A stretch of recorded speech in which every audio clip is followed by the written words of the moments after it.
نستعينه ونستغفره ونعوذ بالله من شرور أنفسنا ومن سيئات أعمالنا من يهده الله فلا مضل له ومن يضلل فلا هادي له وأشهد أن لا إله إلا الله وحده لا شريك له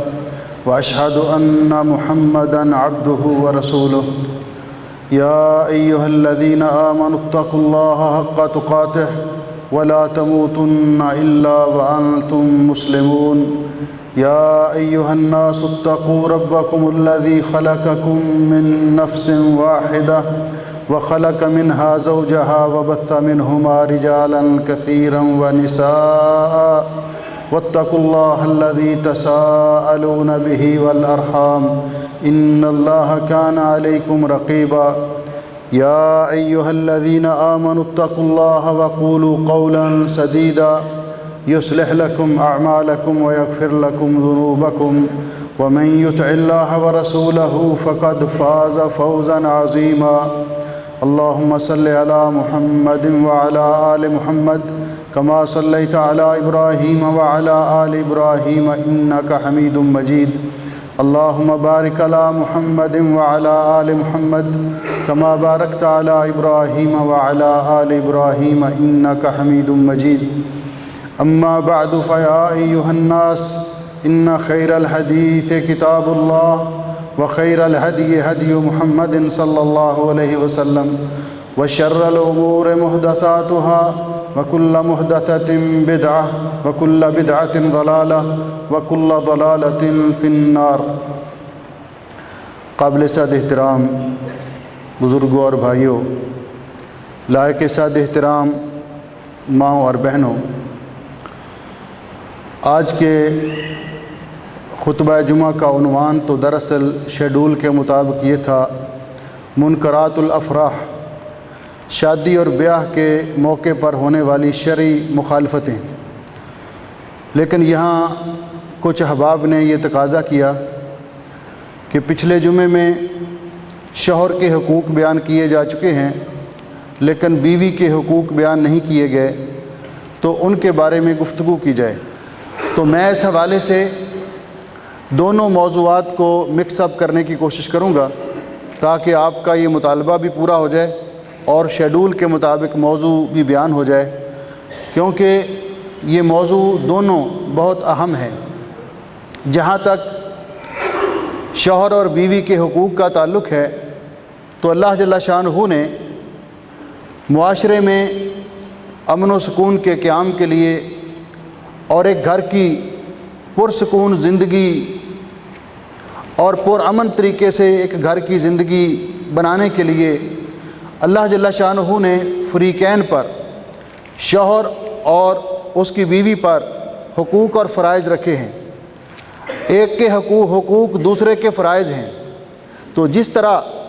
صاحب حق وہ اپنا حق وصول کرنے میں حق بجانب ہے، اسی طرح اس سے یہ بھی مطالبہ کیا گیا ہے کہ وہ اپنے فرائض کو بھی پورا کرے، اپنے فرائض کو بھی پورا کرے۔ جس طرح حقوق غصب کرنے والا یہ ذمہ دار ہے، اسی طرح فرائض کی ادائیگی میں کوتاہی کرنے والا بھی ذمہ دار ہے۔ لیکن ہمارے معاشرے کے اندر ایک عجیب سا میزان ہے، عجیب سا نظام ہے کہ صاحب حق اپنا حق وصول کرتے وقت تو اپنے آپ کو بڑا مظلوم ظاہر کرتا ہے کہ جی میرا حق غصب کیا جا رہا ہے، میرے حقوق پورے نہیں کیے جا رہے، لیکن جب اس کے فرائض کی باری آتی ہے تو اس میں کوتاہی کرتا ہے، اس میں کوتاہی کرتا ہے۔ بالکل اسی طرح کہ جس طرح معاشرے کے اندر ہر والدہ کی خواہش ہے کہ اس کی بیٹی دوسرے گھر میں جائے تو وہ شہزادیوں کی طرح رہے، اس کو پورا امن اور سکون ملے، لیکن یہ لینے کے پیمانے ہم نے اور رکھے ہوئے ہیں اور دینے کے پیمانے ہمارے یہاں اون ہے کہ جب کسی کی بیٹی اس کے پاس بہو بن کر آتی ہے تو اس کے ساتھ یہ نوکرانیوں جیسا، خادمہ جیسا سلوک کرتی ہے۔ اپنی بیٹی کے بارے میں خواہش ہے کہ ہماری بیٹی وہاں جا کر پرسکون زندگی بسر کرے، امن اور سکون کی زندگی بسر کرے۔ بالکل اسی طرح کہ جس طرح کسی نے پوچھا جی آپ نے اپنے بیٹے اور بیٹی کی شادی کی ہے تو کیا حالات ہیں ان کے، تو انہوں نے کہا جی بیٹی تو ماشاءاللہ اپنے گھر میں بڑی سکھی ہے۔ کیسے سکھی ہے؟ اس لیے کہ اللہ نے داماد ایسا دیا ہے جو بیٹی کے اشاروں پہ ناچتا ہے، جو وہ کہتی ہے وہی کرتا ہے۔ اس نے بیٹی کے کہنے پر اپنے والدین کو چھوڑ دیا ہے، اپنے بہن بھائیوں کو چھوڑ دیا ہے۔ بیٹی تو بڑی خوشی ہے کہ اس کو تو شوہر ایسے ملا ہے کہ جو اس کا غلام ہے۔ دوسری طرف ہم نے جو بہو ہم اپنے گھر میں لائے ہیں تو بیٹا ہمارا بڑا دکھی ہے، بیٹا بیچارہ بڑا بد نصیب ہے، اس لیے کہ وہ بہو ہمارے گھر میں ہماری خدمت نہیں کرتی، اس کے شکوے شروع ہو جاتے ہیں۔ اور ساس اور بہو کی لڑائی، اس کا بنیادی مسئلہ یہ ہے کہ ہم نے یہ توازن کھو دیا ہوا ہے۔ چاہیے تو یہ تھا کہ جس طرح ہماری خواہش یہ ہے کہ ہماری بیٹی کو دوسرے گھر میں جا کر امن اور سکھ ملے، وہ اس کو اپنی بیٹیوں کی طرح رکھیں۔ ہم دوسرے کی بیٹی جو اپنے گھر میں لاتے ہیں، ہم خود لاتے ہیں، ہم خود دیکھتے ہیں شادی سے پہلے، ہم رشتے کا انتخاب کرتے ہیں اور اس بیٹی کو اپنے گھر میں لاتے ہیں تو اس کو اپنی بیٹی کے طور پر لاتے ہیں۔ تو اگر ہم اس کو بیٹی بنا کے رکھیں تو چاہیے تو یہ تھا کہ جس طرح ہماری خواہش ہے کہ ہماری بیٹی کو اس کے سسرال بیٹی بنا کے رکھیں، بیٹیوں جیسا احترام اور پیار دیں، اسی طرح ہم بھی دوسرے کی بیٹی کو جو ہماری خاطر، ہمارے بیٹے کی خاطر اپنے اس گھر کی محبت قربان کر کے آ گئی ہے، اپنے جس گھر میں وہ پیدا ہوئی وہاں پروان چڑھی،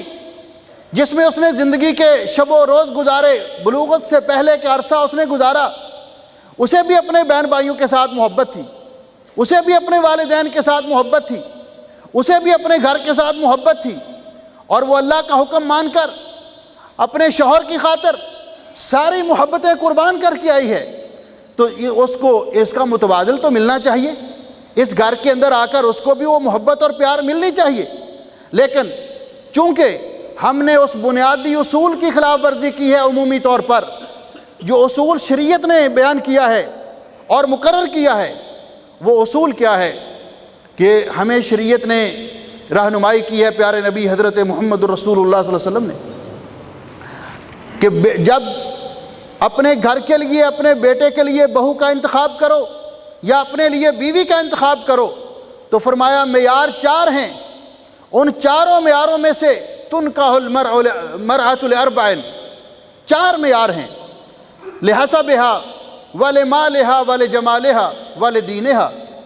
کہ حسب و نسب کو دیکھ کر کچھ لوگ شادی کرتے ہیں، کچھ لوگ مال و دولت کو دیکھ کر شادی کرتے ہیں، کچھ لوگ حسن و جمال کو دیکھ کر شادی کرتے ہیں۔ تو فرمایا اسلام کے اندر معیار ہے فظفر بذات الدین، دین کو دیکھو، بچی دیندار ہوگی، وہ شوہر کے حقوق ادا کرے گی، اس کو پتہ ہوگا کہ میرے شوہر کے حقوق کیا ہیں، وہ بچوں کی صحیح تربیت کرے گی،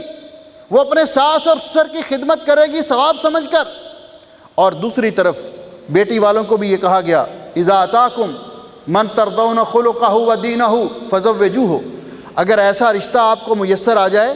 کہ جس کے اخلاق اچھے ہوں اور دین اچھا ہو تو اس کو رشتہ دینے میں ہچکچاہٹ اختیار نہ کرو۔ ہم نے چونکہ یہ دونوں معیار کھو دیے، آج کل بیٹی کے ساتھ بھی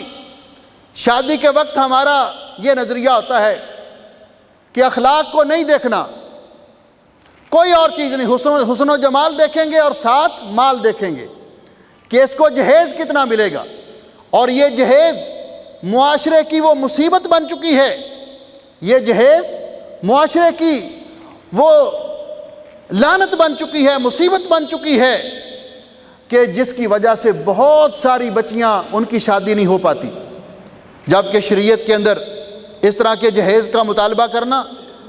اور جہیز میں ڈیمانڈ کرنا شریعت میں یہ جائز نہیں ہے۔ گھر کا انتظام کرنا، گھر کے اسباب کا انتظام کرنا، آنے والی بیوی کی رہائش کا انتظام کرنا یہ شوہر کے ذمے ہے، یہ بچی کے ذمے نہیں ہے کہ وہ اپنے گھر سے برتن بھی لے کر آئے، گھر سے بستر بھی لے کر آئے، پورا سامان لے کر آئے، واشنگ مشین لے کر آئے، فریج لے کر آئے، ایون کہ اس کے اوپر یہ بھی مطالبہ ہوتا ہے کہ وہ اپنے شوہر کے لیے گاڑی بھی لے کر آئے۔ یہ ساری کی ساری مصیبتیں اسلام کے اندر، اس کا کوئی تصور نہیں ہے۔ یہ کیوں ہے کہ ہم نے یہ معیار کھو دیا، جو دینداری کا معیار تھا، بنیاد تھی، ہم نے اس کو کھو دیا۔ اسی طرح بچے کے اخلاق کو نہیں دیکھا جاتا، اس کے دین کو نہیں دیکھا جاتا، دیکھا جاتا ہے کہ اس کے پاس مال کتنا ہے، اس کی جاب کیسی ہے۔ یعنی یہ رشتے جو خلوص اور وفا کے رشتے تھے، جن کے بارے میں پہلے ایک تصور تھا کہ لوگ کہا کرتے تھے، ہم اپنے بچپنے میں یہ سنا کرتے تھے، آج کل تو یہ باتیں ویسے ہی ناپید ہو گئی ہیں، لوگ کہتے تھے جس نے اپنی بیٹی دے دی اس نے اور پیچھے رکھا کیا ہے۔ جس نے کسی کو نکاح کے لیے اپنی بیٹی دے دی، بیٹی کا رشتہ دے دیا، اس نے اپنا جگر کاٹ کے دے دیا، اس نے پیچھے رکھا ہی کیا ہے۔ آج کل اس جذبے کی کوئی قدر نہیں، اس قربانی کو کوئی نہیں دیکھتا۔ نگاہ و دولت، نگاہ ہے تو مال و دولت پر ہے، جہیز پر ہے۔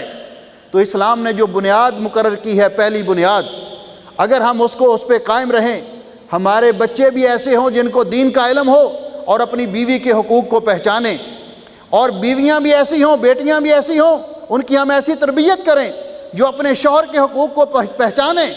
تو گھر ایک جنت کا نظارہ پیش کرتا ہے۔ گھر کے اندر وہ نقشہ نظر آتا ہے، گھر کی وہ صورتحال نظر آتی ہے جو اللہ رب العزت نے شادی اور بیاہ کے غرض و غایت بیان کرتے ہوئے بیان کی ہے۔ اللہ جل شانہ فرماتے ہیں، اعوذ باللہ من الشیطان الرجیم، وَمِنْ آیَاتِهِ أَنْ خَلَقَ لَكُم مِّنْ أَنفُسِكُمْ أَزْوَاجًا لِتَسْكُنُوا إِلَيْهَا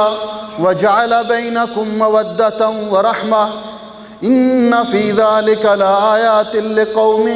يَتَفَكَّرُونَ۔ اللہ جل شانہ نے ایک جگہ پہ سورۃ الروم کے اندر اپنے بہت سارے انعامات اور احسانات کا ذکر کیا۔ ان بہت سارے انعامات اور احسانات میں اللہ رب العزت نے اس ازدواجی رشتے کا بھی اللہ رب العزت نے تذکرہ کیا کہ یہ بھی اللہ رب العزت کا بہت بڑا انعام ہے۔ اللہ رب العزت نے فرمایا کہ اللہ تعالیٰ کے انعامات میں سے، اللہ تعالیٰ کے احسانات میں سے یہ بھی ہے کہ اللہ تعالیٰ نے آپ کی جنس سے آپ کی بیوی کو پیدا کیا ہے، آپ کے جوڑے کو پیدا کیا ہے۔ یہ اللہ تعالیٰ کا بہت بڑا انعام ہے۔ اس میں ہمیں یہ بھی درس دیا گیا، ان لوگوں کے نظریے کی تردید کی گئی کہ جو سمجھتے ہیں کہ بیوی تو پاؤں کا جوتا ہوتا ہے، استغفر اللہ، جو یہ سمجھتے ہیں کہ عورت تو ایک کمتر حیثیت کی مالک ہوتی ہے، اس کا مرد کے ساتھ کیا مقابلہ۔ یہاں بتایا گیا کہ نہیں، یہ بات غلط ہے۔ جس طرح مرد آدم علیہ السلام کی اولاد ہے، شوہر آدم علیہ السلام کی اولاد ہے، اشرف المخلوقات ہے، اسی طرح بیوی بھی آدم علیہ السلام کی اولاد ہے اور اشرف المخلوقات ہے۔ تمہاری جنس میں سے اللہ نے تمہاری بیوی پیدا کی ہے۔ نبی پاک صلی اللہ علیہ وسلم نے فرمایا انما النساء شقائق الرجال، بیویاں مردوں کی شقائق ہیں، ہم جنس ہیں۔ جس طرح آدم علیہ السلام کی اولاد مرد حضرات ہیں، خامد ہیں، اسی طرح بیویاں بھی آدم علیہ السلام کی اولاد ہیں۔ تو ایک یہ بات بیان کی گئی۔ دوسرا یہ، اگر بیوی غیر جنس سے ہوتی، مثال کے طور پر اگر ہماری بیویاں جنات میں سے ہوتی تو پھر یہ نظام کیسے چلتا؟ اس نے تو ہمیں نظر ہی نہیں آنا تھا، وہ کہاں بیٹھی اور کیا کر رہی ہے۔ اس کے ضروریات اور زندگی کے تقاضے کچھ اور ہوتے، ہمارے تقاضے کچھ اور ہوتے، اور ہمیشہ ہی ہم ناشتے کے انتظار میں ہوتے، وہ کہیں اور بیٹھی کچھ اور کر رہی ہوتی۔ تو اللہ رب العزت کا احسان ہے کہ ہماری جنس میں سے اللہ رب العزت نے ہماری ازواج کو پیدا کیا۔ اللہ رب العزت فرماتے ہیں اس کی غرض و غایت کیا ہے؟ یہ جو رشتہ ازدواج ہے، یہ جو اللہ رب العزت نے خامد اور بیوی کا رشتہ بنایا ہے، شوہر اور بیوی کا تعلق اللہ رب العزت نے بنایا ہے، اس کی غرض و غایت کیا ہے؟ اس کی غرض و غایت ایک تو یہ ہے وَبَثَّ مِنْهُمَا رِجَالًا كَثِيرًا وَنِسَاءً، کہ نسل انسانی کو آگے بڑھانا، ایک اس کی غرض و غایت یہ ہے۔ اور دوسری غرض و غایت یہ ہے، جو اصل غرض و غایت یہ ہے کہ اس سے کسی شخص کا گھر آباد ہوتا ہے۔ آپ جانتے ہیں اب تو وہ رواج ہی ختم ہو گیا نا، پہلے کارڈ لکھا کرتے تھے، شادی کارڈ، خط لکھا کرتے تھے، اور اس میں کہا کرتے تھے کہ فلاں تاریخ کو فلاں کی شادی خانہ آبادی ہے، شادی خانہ آبادی ہے۔ تو شادی کو کیا کہتے تھے؟ خانہ آبادی، اس سے گھر آباد ہوتے ہیں۔ اللہ رب العزت نے فرمایا یہاں شادی کے غرض و غایت بیان کرتے ہوئے کہ کیوں آپ کو بیوی عطا کی، یہ ازدواجی رشتہ ہم نے کیوں قائم کیا، لِتَسْكُنُوا إِلَيْهَا، تاکہ بیوی کے پاس جا کر آپ کو سکون حاصل ہو۔ عربی زبان میں سکون کہتے ہیں ٹھہراؤ کو، جس کا معنی یہ ہے کہ شادی سے پہلے انسان اپنے آپ کو آزاد سمجھتا ہے، جہاں رات ہوگی پڑا رہا، اس کو کوئی فکر نہیں کہ میرا کوئی گھر بھی ہے کہ نہیں۔ جہاں سفر پہ گیا بیٹھا رہا وہاں پہ کوئی اس کو فکر نہیں، لیکن جب بیوی گھر میں آتی ہے تو انسان کے لیے ایک جائے ٹھہراؤ بن جاتی ہے، ٹھہراؤ کی جگہ بن جاتی ہے گھر کی جگہ گھر میں، اور اس کو فکر ہوتی ہے کہ میں نے گھر میں جانا ہے، میرا گھر میں انتظار ہو رہا ہے، میرا ساتھی میرا انتظار کر رہا ہے، تو انسان کی زندگی میں ٹھہراؤ آتا ہے۔ اور دوسرا، انسان کی زندگی میں سکون نصیب ہوتا ہے۔ یہ سکون لتسکنوا الیہا کب نصیب ہوتا ہے؟ کہ جب شوہر اپنی بیوی کے حقوق ادا کرے اور بیوی اپنے شوہر کے حقوق ادا کرے، تب جا کر یہ سکون ادا ہوتا ہے، سکون کی زندگی پیدا ہوتی ہے۔ اگر دونوں ایک دوسرے کے حقوق ادا کرنے میں کوتاہی کریں تو گھر کا توازن بگڑ جاتا ہے، گھر کا نظام صحیح طور پر نہیں چلتا۔ پھر اللہ رب العزت نے اس سکون کو میسر کرنے کے لیے، اس سکون کو حاصل کرنے کے لیے جو اسباب تھے، آیت کے دوسرے حصے میں اس کا تذکرہ کیا، اور یہ بات بڑی اہم ہے۔ اللہ رب العزت فرماتے ہیں یہ اللہ تعالیٰ کا انعام اور احسان ہے، وَجَعَلَ بَيْنَكُمْ مَوَدَّةً وَرَحْمَةً، اللہ تعالیٰ نے تمہارے درمیان مودت اور رحمت دو لفظ استعمال کیے۔ مودت کا معنی ود، ایسی محبت جو انسان دل کی گہرائیوں سے کرتا ہے۔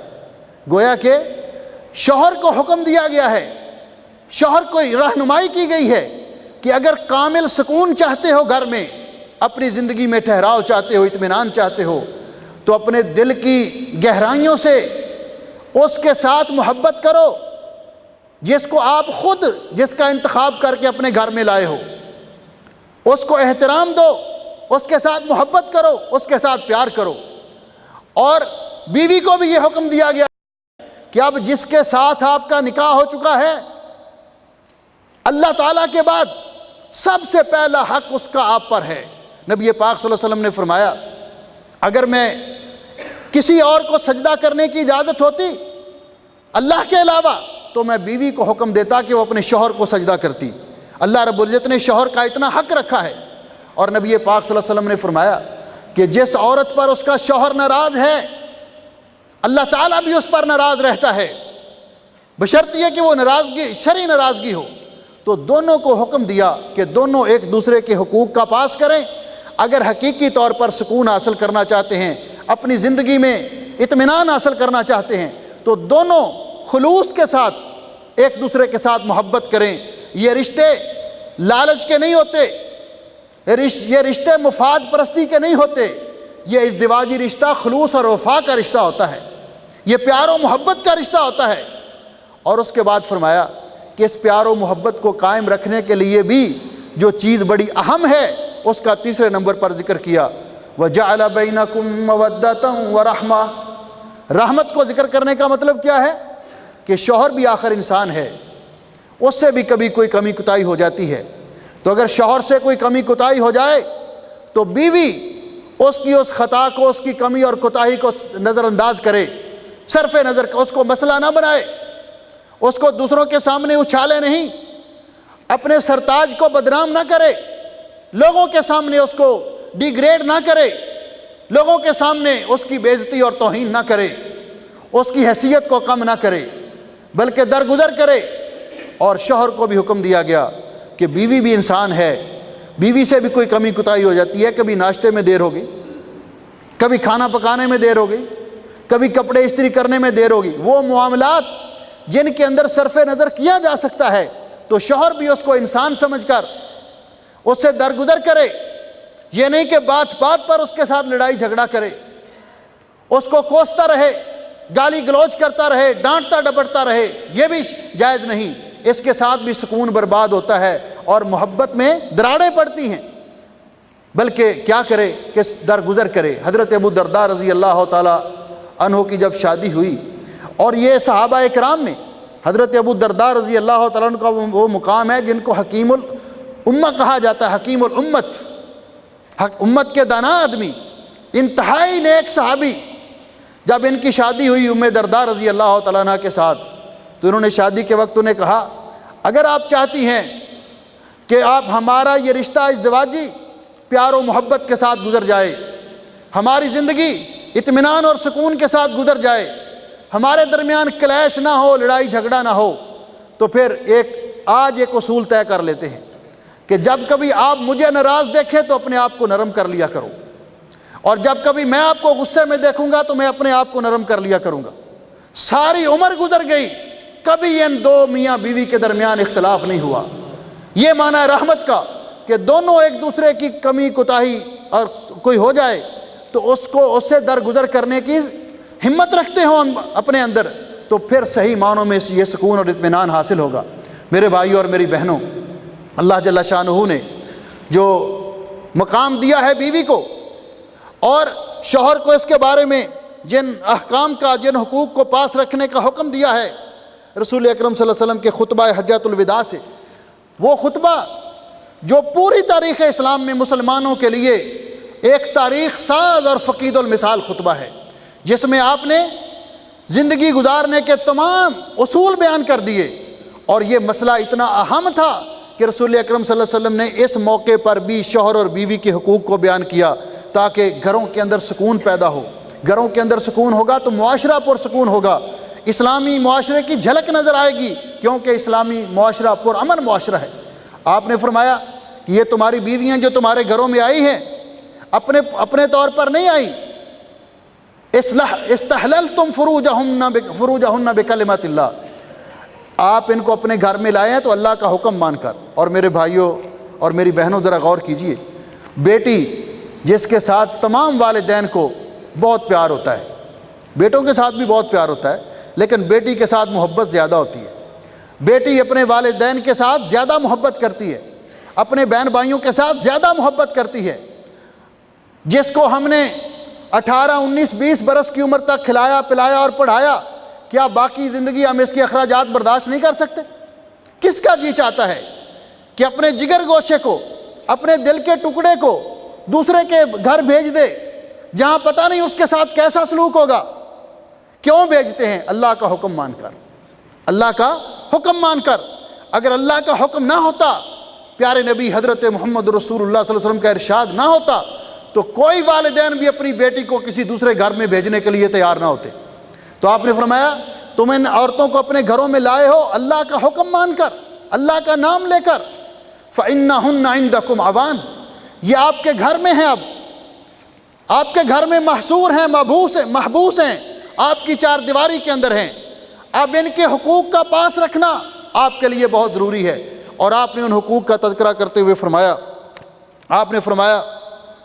استوصوا بالنساء خیرا، عورتوں کے ساتھ اچھا سلوک کرو، عورتوں کے ساتھ اچھا سلوک کرو۔ حدیث پاک میں آتا ہے، سنن دارمی کے اندر یہ روایت موجود ہے کہ جب حضرت علی رضی اللہ تعالیٰ عنہ نے رسول اکرم صلی اللہ علیہ وسلم سے سیدہ فاطمہ زہرا رضی اللہ تعالیٰ عنہ کا رشتہ طلب کیا تو نبی پاک صلی اللہ علیہ وسلم نے فرمایا ہی الک، رشتہ مجھے منظور ہے، لیکن ایک بات یاد رکھنا، الا ان تحسن صحبتہا، کہ آپ اس کے ساتھ اچھا سلوک کرنا، میری بیٹی کے ساتھ اچھا سلوک کرنا، اچھا برتاؤ کرنا۔ یہ ہر والدین کی خواہش ہے کہ ایسے داماد کا انتخاب کریں جو ان کی بیٹی کو احترام دے، ان کی بیٹی کے حقوق کو پورا کرے، ان کی بیٹی کے ساتھ اچھا سلوک کرے۔ تو یہ اللہ تعالیٰ کا حکم مان کر، تو نبی پاک صلی اللہ علیہ وسلم نے فرمایا، حضرت معاویہ القشیری رضی اللہ تعالیٰ عنہ بیان کرتے ہیں کہ میں نے رسول اکرم صلی اللہ علیہ وسلم سے پوچھا، یا رسول اللہ ما حق زوجۃ احدنا علیہ، ہم میں سے کسی ایک کا اس کی بیوی پر کیا حق ہے؟ تو رسول اکرم صلی اللہ علیہ وسلم نے فرمایا ان تطعمھا اذا طعمت، جب خود کھاؤ اور جو خود کھاؤ وہ اپنی بیوی کو بھی کھلاؤ، جو خود کھاؤ اپنی بیوی کو بھی کھلاؤ، یہ شوہر کا بیوی پر حق ہے۔ وَتَكْسُوهَا اذا اكْتَسَيْتَ، اور جب خود لباس پہنو، جیسا لباس پہنو اس کو بھی پہناؤ۔ وَلَا تَضْرِبِ الْوَجْهَ، اور کبھی اس کے ساتھ کوئی اختلاف یا ناراضگی ہو جائے تو اس کے چہرے پر نہ مارو۔ وَلَا تُقَبِّحْ، اور اس کو برا بھلا نہ کہو کہ انسان اس کے ماں باپ کو کوستا رہے، ان کو گالیاں دیتا رہے، اس کے بہن بھائیوں کو کوستا رہے، اس کو گالیاں دیتا رہے۔ آپ نے فرمایا برا بھلا نہ کہو۔ اور کبھی ناراضگی ہو جائے وَلَا تَحْجُرْ إِلَّا فِي الْبَيْتِ، تو اپنا گھر چھوڑ کے نہ چلے جاؤ، گھر میں ہی رہو۔ تھوڑا بہت موڈ دکھانا ہے تو گھر کے اندر ہی رہو، اس کو گھر میں چھوڑ کر نہ چلے جاؤ۔ یہ آپ نے ان حقوق کا تذکرہ کرتے ہوئے فرمایا۔ رسول اکرم صلی اللہ علیہ وسلم نے فرمایا استوصوا بالنساء خیرا، عورتوں کے ساتھ اچھا سلوک کرو، اپنی بیویوں کے ساتھ اچھا سلوک کرو، اس لیے کہ عورت ٹیڑھی پسلی سے پیدا کی گئی ہے، اور پسلی کا ٹیڑھا حصہ سب سے اوپر ہوتا ہے۔ آپ نے فرمایا جب اس کو سیدھا کرنا چاہیں گے تو ٹوٹ جائے گی۔ اور کسرھا طلاقھا، ٹوٹنے کا معنی کیا کہ طلاق ہو جائے گی۔ اس لیے جس طرح اللہ نے اس کو جس خلقت پر پیدا کیا ہے اسی پر اس کو قائم رہنے دو اور اس کے ساتھ اچھا سلوک کرو۔ ساتھ یہ اصول بھی بتلا دیا آپ نے، فرمایا وَلَا يَفْرَقْ مُؤْمِنٌ مُؤْمِنَةٌ، کوئی مومن کسی مومنہ عورت میں ہمیشہ عیب نہ نکالے، ناپسندیدگی کا اظہار نہ کرے، نفرت کا اظہار نہ کرے، اس لیے کہ ہر انسان کے اندر خوبیاں بھی ہوتی ہیں، خامیاں بھی ہوتی ہیں۔ تو آپ نے فرمایا ان کرہ منہا خلقا، اگر اس کو ایک اس کی عادت بری لگتی ہے، رضی منہا آخر، تو دوسری اس کے اندر اچھی عادتیں بھی ہیں۔ تو انسان ہمیشہ دوسروں کے ویک پوائنٹس پہ غور نہ رکھے، دوسروں کے عیب تلاش کرنے میں نہ رہے، بلکہ یہ سامنے رکھے کہ اگر اس کے اندر کوئی کوتاہی ہے تو اچھے کام بھی اس کے اندر ہیں۔ وہ میرے گھر کا انتظام کرتی ہے، میرے بچوں کی پرورش کرتی ہے، میرے بچوں کی ماں ہے، مجھے کپڑے استری کر کے دیتی ہے، مجھے ناشتہ بناتی ہے، میرے گھر کی دیکھ بھال کرتی ہے، یہ ساری خوبیاں بھی اس کے سامنے رہنے چاہیے۔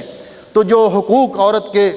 شوہر کے ذمہ ہیں، بیوی کے حقوق، ان کا میں نے چند پوائنٹس میں ان کو محصور کیا ہے۔ پہلا حق ہے کہ حق مہر ادا کرنا، پہلا حق ہے حق مہر ادا کرنا۔ یہ حق مہر بیوی کا حق ہے۔ حق مہر کی مقدار شریعت میں مقرر نہیں، شوہر کی حیثیت کے مطابق ہے۔ حق مہر مقرر کرتے وقت یہ خیال رکھا جائے کہ بیوی کا حق غصب بھی نہ ہو، یہ نہ ہو کہ شوہر ارب پتی ہے تو حق مہر 32 روپے اور 10 آنے ہو،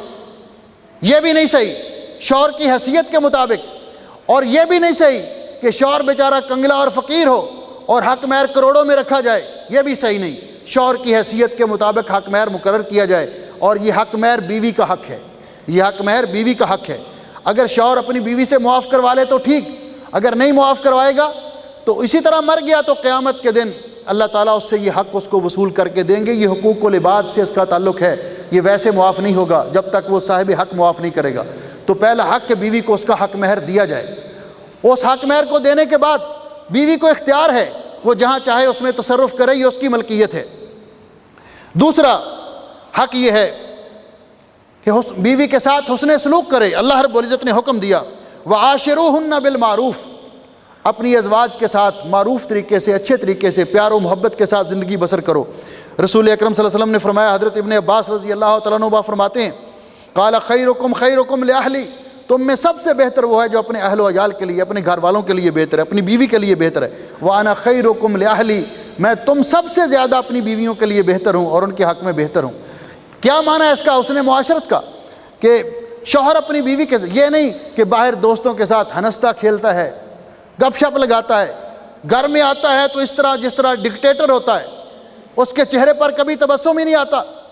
گھر والوں کے ساتھ وہ ایک جلاد قسم کے آدمی کی شکل میں سامنے آتا ہے۔ گھر والے بیچارے ترس ہی جاتے ہیں کہ کبھی ہمارے ساتھ بھی مسکرا کے بات کرے، کبھی ہمارے ساتھ بھی ہنس کے بات کرے۔ تو حکم دیا گیا وَعَاشِرُوهُنَّ بِالْمَعْرُوفِ، اپنے بیویوں کے ساتھ اچھے طریقے سے۔ رسول اکرم صلی اللہ علیہ وسلم کا کیسا انداز ہوتا تھا؟ ام المومنین عائشہ رضی اللہ تعالیٰ عنہ فرماتی ہیں کہ ہم پانی پی رہے ہوتے تھے بعض اوقات، كنت اشرب وانا حائض، میں ان ایام میں جب نماز نہیں پڑھتی، ان ایام میں بعض اوقات میں پانی وغیرہ پی رہی ہوتی، ثم اناولہ النبی صلی اللہ علیہ وسلم، پھر نبی پاک صلی اللہ علیہ وسلم آ جاتے، میں ان کو پکڑاتی تو آپ اسی جگہ پہ منہ رکھ کر پانی پیتے جہاں سے میں نے پیا ہوتا تھا۔ بعض اوقات ایسے ہوتا کہ ہم گوشت کھا رہے ہیں اور کسی ہڈی پہ گوشت لگا ہوا ہے، تو رسول اکرم صلی اللہ علیہ وسلم وہ مجھ سے لے کر اسی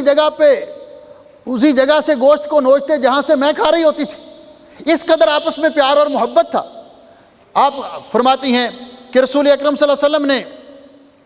ما ضرب رسول اللہ صلی اللہ علیہ وسلم شیئا قط بیدہ ولا امرا ولا خادما الا ان یجاہد فی سبیل اللہ، فرماتی ہیں کہ نبی پاک صلی اللہ علیہ وسلم نے ساری زندگی اپنی کبھی کسی بیوی کو مارا نہیں، کبھی کسی خادم اور نوکر کو مارا نہیں،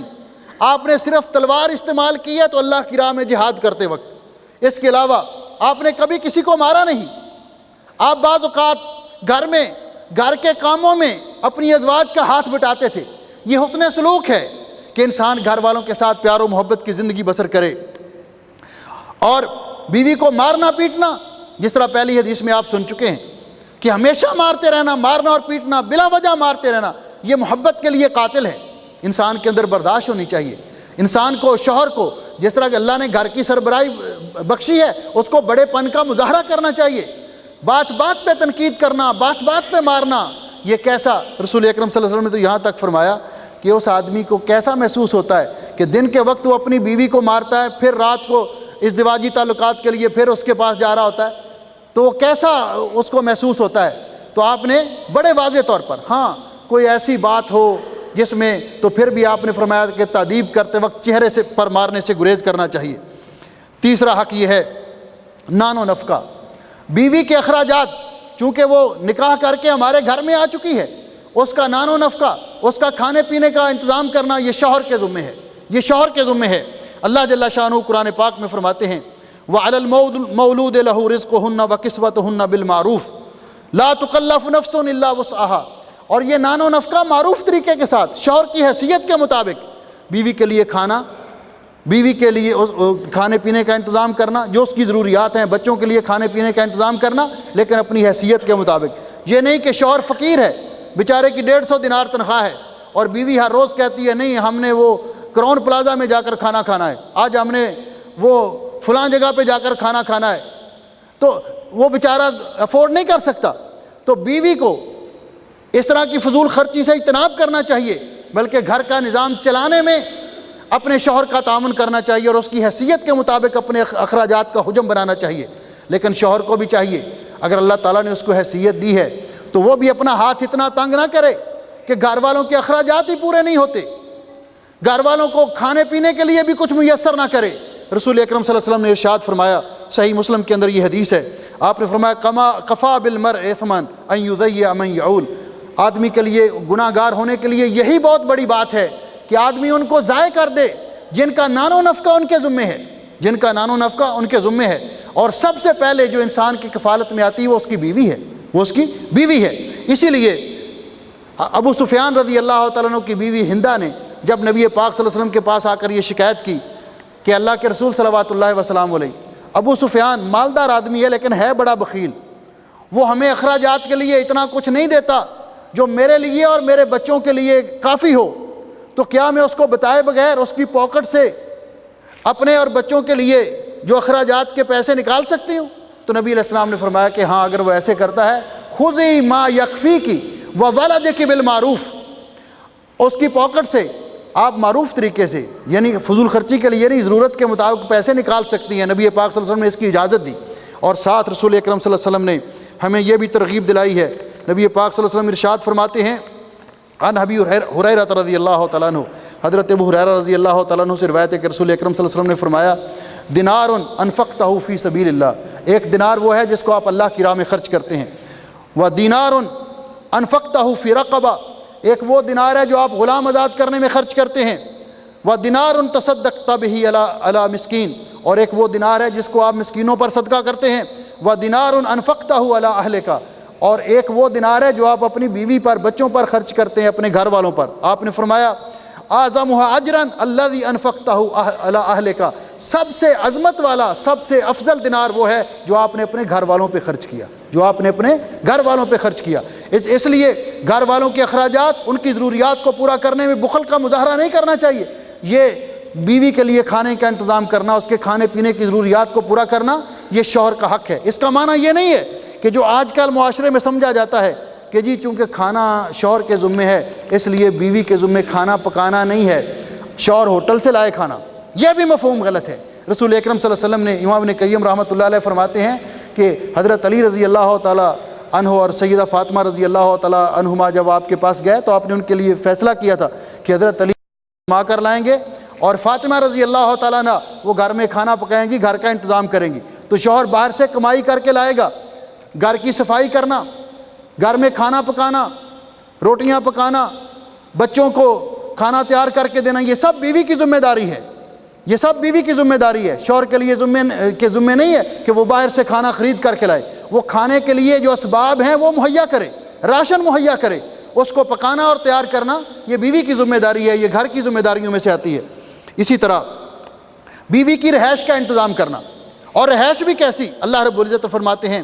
اسکنوہن من حیث سکنتم من وجدکم، اپنی حیثیت کے مطابق جہاں تم رہتے ہو ویسی رہائش اپنی بیویوں کو مہیا کرو۔ یہ شوہر کے ذمہ ہے کہ بیوی کو رہائش مہیا کرنا،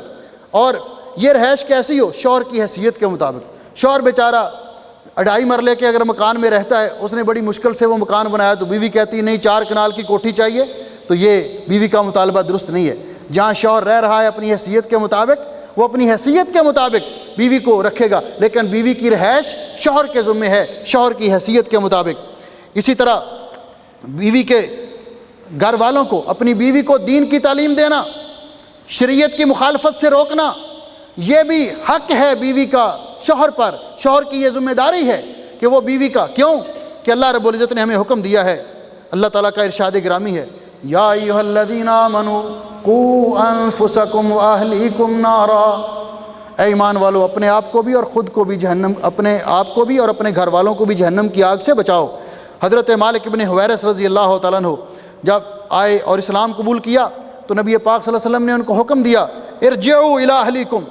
فاقیموا فیہم وعلموہم ومروہم، کہ اپنے گھر والوں کے پاس چلے جاؤ اور جا کر ان کو دین سکھاؤ، وہاں رہو اور ان کی دینی اسلامی تربیت کرو۔ تو بیوی کو نماز پڑھنے کا حکم دینا، بے پردہ باہر نکلنے سے بیوی کو منع کرنا، یہ شوہر کی ذمہ داری ہے، اور ان چیزوں کا خیال رکھنا یہ بیوی کا حق ہے کہ شوہر ان کاموں میں اس کا تعاون کرے اور ان چیزوں سے اس کو منع کرے جو شریعت کی مخالفتیں ہیں۔ اسی طرح ازدواجی حقوق پورے کرنا، جو بیوی جس طرح مرد کے جذبات ہیں اسی طرح خواتین کے بھی جذبات ہیں، اور شادی کے مقاصد میں سے ایک یہ بھی ہے کہ شادی انسان اولاد کا طلبگار ہوتا ہے شادی کرنے کے بعد، تو اس کے اندر ہمیں یہ حکم دیا گیا۔ رسول اکرم صلی اللہ علیہ وسلم کا یہ ارشاد ہے، حضرت عبداللہ ابن عمرو ابن عاص رضی اللہ تعالیٰ عنہ بیان کرتے ہیں کہ رسول اللہ صلی اللہ علیہ وسلم نے فرمایا، یا عبداللہ ابن عمرو ابن عاص رضی اللہ تعالیٰ عنہ کثرت کے ساتھ روزے رکھتے تھے، رات کو قیام کیا کرتے تھے، تو فرمایا کہ مجھے یہ کیا پتہ چلا ہے کہ انک تصوم النہار و تقوم اللیل، کہ آپ دن کو روزہ رکھ لیتے ہیں نفلی روزہ اور رات کو ساری رات قیام کرتے رہتے ہیں۔ کہا جی میں ایسے ہی کرتا ہوں، تو آپ نے فرمایا فلا تفعل، یعنی ایسا کرنے والا شخص جو ہے وہ ظاہر بات ہے کہ بیوی کے حقوق کب پورے کرتا ہوگا۔ اسی لیے ایک دفعہ حضرت عمر رضی اللہ تعالیٰ عنہ کے پاس ایک عورت نے آ کر شکایت کی، عرض کرنے لگی حضرت جی میرا شوہر بڑا نیک ہے، بہت ہی نیک ہے ماشاءاللہ، روزہ دن کو روزہ رکھتا ہے، رات کو ساری رات قیام کرتا ہے۔ حضرت عمر رضی اللہ تعالیٰ عنہ بڑے خوش ہوئے کہ ماشاءاللہ ایک بیوی اپنے شوہر کی تعریف کر رہی ہے تو وہ بڑا ہی اچھا شوہر ہے۔ تو پاس ایک صحابی بیٹھے تھے حضرت قعب، وہ کہنے لگی حضرت جی اس نے اپنے شوہر کی تعریف نہیں کی بلکہ شکایت کی ہے۔ کہا اچھا، میں نے تو سمجھا یہ تعریف۔ کہا جی شکایت کیا کی ہے؟ جی شکایت یہ کی ہے کہ اس کو ہم سے غرض ہی کوئی نہیں، دن کو نفلی روزہ رکھ لیتا ہے، رات کو ساری رات قیام کرتا رہتا ہے، ہماری طرف توجہ نہیں کرتا۔ تو حضرت عمر رضی اللہ تعالیٰ نے ان کو حکم دیا پھر فیصلہ کرو، اس کو حکم دو جو دینا ہے۔ تو نبی پاک صلی اللہ علیہ وسلم نے حضرت عبداللہ ابن عمرو کو کیا فرمایا؟ فرمایا فلا تفعل، ایسے نہ کرو، بلکہ کیا کرو؟ سم وافطر، روزہ بھی رکھا کرو، افطار بھی کیا کرو۔ اس امت کے اندر رمضان کے علاوہ مسلسل روزے رکھنا کسی مہینے کے جائز نہیں ہے، وصال جائز نہیں ہے۔ جو زیادہ سے زیادہ بھی روزے رکھنا چاہتا ہے نفلی تو وہ صوم داؤدی رکھے، ایک دن روزہ رکھے اور ایک دن افطار کرے۔ تو آپ نے فرمایا روزہ بھی رکھو اور افطار بھی کرو، وقم، اور رات کو قیام بھی کیا کرو اور آرام بھی کیا کرو، سویا بھی کرو۔ ساتھ فرمایا یہ یاد رکھو فَإِنَّ لِجَسَدِكَ عَلَيْكَ حَقًّا، آپ کے جسم کا بھی آپ پر حق ہے، وَلِعَيْنِكَ عَلَيْكَ حَقًّا، آپ کی آنکھوں کا بھی آپ پر حق ہے کہ ان کو آرام دیا جائے، وَإِنَّ لِزَوْجِكَ عَلَيْكَ حَقًّا، اور آپ کی بیوی کا بھی آپ پر حق ہے، آپ کی بیوی پر کا بھی آپ پر حق ہے کہ بیوی کے ازدواجی جو ضروریات ہیں اور اس کے جذبات ہیں ان کا خیال رکھا جائے۔ حضرت ابو ذر رضی اللہ تعالیٰ عنہ فرماتے ہیں کہ نبی علیہ السلام نے یہاں تک فرمایا وَفِي بُضْعِ أَحَدِكُمْ صَدَقَةٌ، جب کوئی آدمی اپنی بیوی کے ساتھ ازدواجی تعلقات قائم کرتا ہے تو یہ بھی صدقہ ہے، یہ بھی صدقہ ہے، یعنی اجر و ثواب کا باعث ہے۔ صحابہ کرام نے حیران ہو کر پوچھا یا رسول اللہ اَيَأْتِي أَحَدُنَا شَهْوَتَهُ،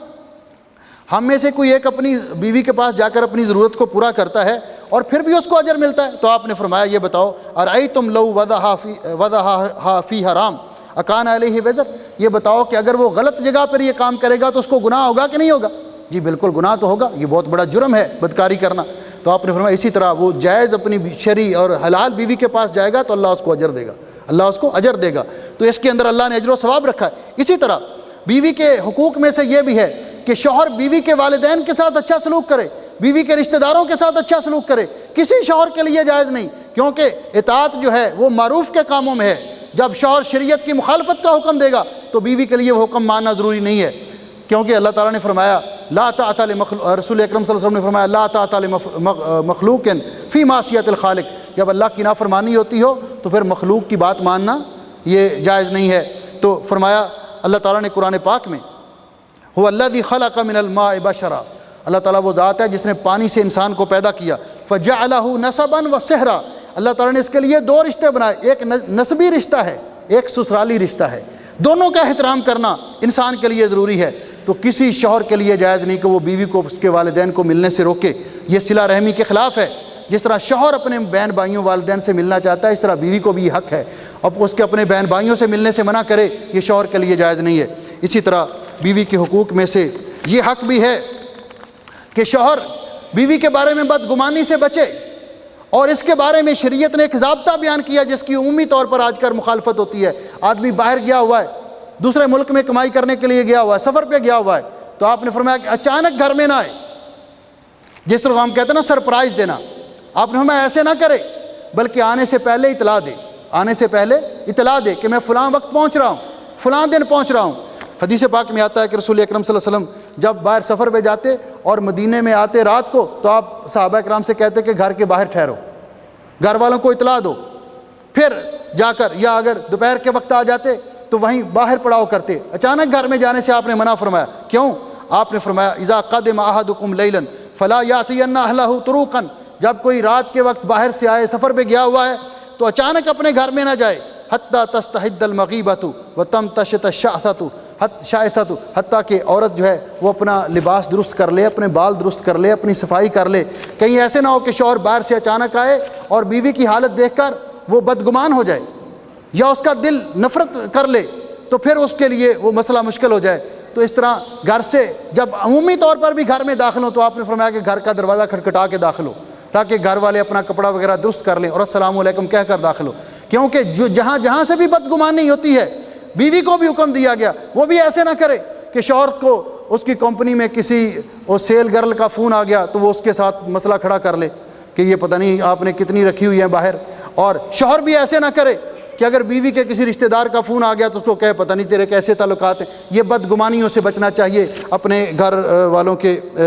اسی طرح زیب و زینت اختیار کر، حضرت ابن عباس فرماتے ہیں کہ جس طرح شوہر چاہتا ہے کہ اس کی بیوی زیب و زینت اختیار کرے، اسی طرح مرد کو بھی اپنی بیوی کے لیے زیب و زینت اختیار کرنا چاہیے۔ اسی طرح اگر کوئی ایسی بات ہو کہ جس میں نباہ مشکل ہے، نباہ نہیں ہو سکتا، تو شریعت نے بیوی کو یہ حق دیا ہے کہ بیوی خلا لے سکتی ہے، بیوی خلا لے سکتی ہے، لیکن ساتھ یہ فرمایا کہ جو عورت بلا وجہ اپنے شوہر سے طلاق کا مطالبہ کرے گی، ایما امراتن زوجہا طلاقا فی غیر ما باس فحرام علیہا رائحۃ الجنہ، تو اس پر جنت کی خوشبو بھی حرام ہے۔ اس لیے ہمیں ان حقوق اور فرائض کا خیال رکھنا چاہیے۔ اللہ تعالی ہمارے گھروں کو امن و سکون کا باعث بنائے، اللہ تعالی ہمارے گھروں میں خیر و برکت نازل کرے۔ جب ہم دین کے احکام پر عمل کریں گے تو انشاءاللہ یہ حقوق ادا ہوں گے۔ اللہ تعالی ہمیں توفیق بخشے۔ اقول قولی ھذا استغفر اللہ لی ولکم ولسائر المسلمین من کل ذنب واتوب الیہ۔ بسم اللہ۔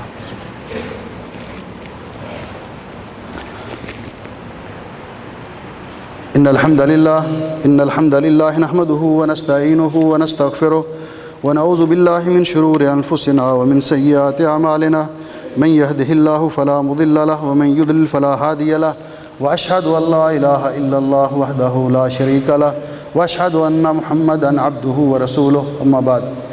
جہاں تک اس بات کا تعلق ہے موضوع کا دوسرا حصہ کہ شادی اور بیاہ کے موقع پر جو ہونے والی منکرات اور مخالفات ہیں، تو اس میں ہمیں اس بات کا خیال رکھنا چاہیے کہ عمومی طور پر ایسے موقع پر جو مخالفت ہوتی ہے شریعت کی، وہ یہ ہوتی ہے کہ ہم فضول خرچی کرتے ہیں، ہال بک کروائے جاتے ہیں اور اس میں فضول خرچی ہوتی ہے جو شریعت میں منع ہے۔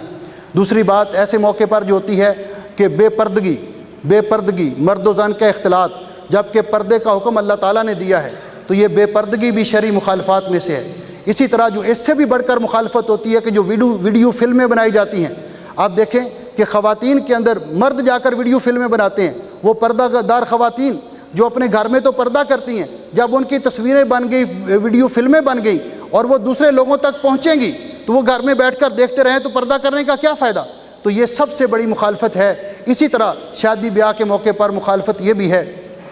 کہ مرد سونا پہنے، سونے کی انگوٹھیاں پہنے، کیونکہ اللہ تعالیٰ نے اس امت کے مردوں پر ریشم اور سونا حرام قرار دیا ہے۔ مردوں کے لیے سونے کی انگوٹھی پہننا، بریسلٹ پہننا، چین پہننا شریعت میں جائز نہیں ہے۔ اس طرح ریشم کا لباس بھی مردوں کے لیے جائز نہیں۔ اور بھی یہ مخالفت ہے کہ سٹیج بنایا جاتا ہے، سٹیج، اور سٹیج پہ سارے دلہن کو بھی اور دلہے کو بھی، جو صرف اپنے شوہر کے لیے یا جو اس کے محرم ہیں ان کے لیے وہ محرم ہے، باقی سب کے لیے غیر محرم ہے۔ تو ایسی صورت میں سب کے سامنے بیٹھ کر سب ان کو دیکھیں تو یہ بات درست نہیں ہے، یہ بھی شریعت کے خلاف ہے۔ اسی طرح ایسا لباس پہننا، بیوٹی پارلر میں جا کر آئی بروز بنانا، نیل پالش، ایسی عورتیں نماز کب پڑھتی ہوں گی؟ یہ سب شریعت کی مخالفتیں ہیں۔ اسی طرح ولیمے کے وقت امیر لوگوں کو بلانا، فقیر لوگوں کو نہ بلانا، یہ بھی شرعی مخالفات میں سے ہے۔ اس لیے ہمیں اس سے احتراز اور گریز کرنا چاہیے کہ ہم مسلمان ہیں، اسلامی اصول کی ہمیں پابندی کرنی چاہیے۔ اللہ جل شانہ ہمیں عمل کی توفیق بخشے۔ ان اللہ و ملائکتہ یصلون علی النبی یا ایھا الذین آمنوا صلوا علیہ وسلموا تسلیما۔ اللہم صل علی محمد وعلی آل محمد كما صليت على إبراهيم وعلى آل إبراهيم إنك حميد مجيد. اللهم بارك على محمد وعلى آل محمد كما باركت على إبراهيم وعلى آل إبراهيم إنك حميد مجيد. ربنا ظلمنا أنفسنا وإن لم تغفر لنا وترحمنا لنكونن من الخاسرين. اللهم إنك عفو تحب العفو فاعف عنا. اللهم اشف مرضانا ومرضى المسلمين. اللهم اقض حاجاتنا وحاجات المسلمين. اللهم اجعل هذا البلد آمنا مطمئنا رخاء سخاء وسائر بلاد المسلمين. ربنا آتنا في الدنيا حسنة وفي الآخرة حسنة وقنا عذاب النار. سبحان ربك رب العزة عما يصفون وسلام على المرسلين والحمد لله رب العالمين. صفحہ درست کر لیں.